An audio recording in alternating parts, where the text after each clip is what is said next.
Esse debate aqui sobre o gol da seleção brasileira é muito interessante e eu sinceramente acho que tem mais desdobramentos do que se imagina. Aqui a gente vê o meu parceiro Ícaro Análise, né, tava falando ali sobre a comparação, né, do Bento com o Alisson, falando que o Alisson tem quase 10 anos de seleção e ele não se lembra de nenhuma partida, caramba, o Alisson fechou o gol, enquanto nesses dois jogos contra a Espanha e Inglaterra, o Bento foi muito bem com defesas importantíssimas. A gente teve o Tércio, né, cara, que respondeu também, parceiro meu lá das outras redes sociais, falou que vai ser engraçado quando o Alisson voltar pro Internacional, já com quase 40 anos, ser recordista de menos gols sofridos no Brasileirão e a galera pedir ele de volta na seleção brasileira. Eu concordo um pouco com os dois. Primeiro que é o seguinte, o caso do Alisson, né, é o caso que pode ser o de muitos jogadores. Eu vou citar um exemplo aqui de um atacante, que é o Hulk, que quando ele se destacava no Zenit, quando ele se destacava em Portugal, na Rússia, só que aqui no Brasil ninguém conhecia ele direito, todo mundo fala, porra, quem é Hulk?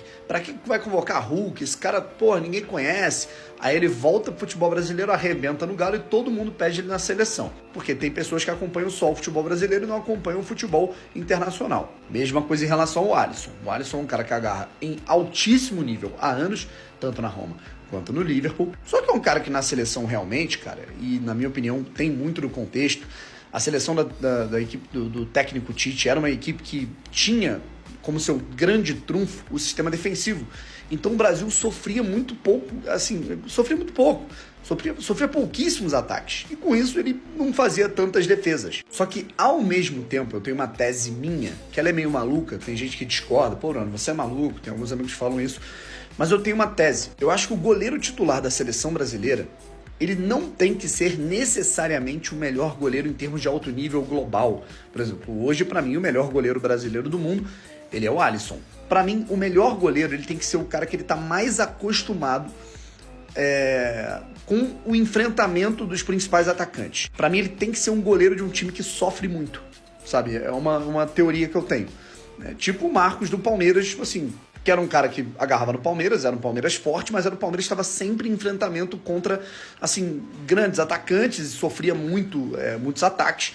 E era um cara, condicionado por um reflexo absurdo. Ou seja, por isso que o Bento, né, cara, que enfrenta, no Campeonato Brasileiro os principais atacantes, não que o Alisson não enfrente esses times, né, na Inglaterra, mas a defesa do Liverpool, cara, ela também é um grande trunfo. Então, assim, cara, eu tenho essa teoria meio maluca que eu considero também, assim, eu não acho que eu sou o dono da razão, mas que eu considero importante para que um goleiro de seleção ele tenha que ser aquele cara que, ele vai salvar, ele vai ser o cara do milagre no momento certo. Coisa que, sinceramente, a gente não confia tanto no Alisson, que é um goleiro muito completo, mas que, quando ele fica frio demais, acaba que a bola, no único gol que o Brasil sofreu na Copa, nos dois chutes no gol, a bola entrou contra a Coreia do Sul e também contra a Croácia na Copa do Mundo. Eu quero saber qual é a sua opinião sobre esse debate do gol da seleção brasileira.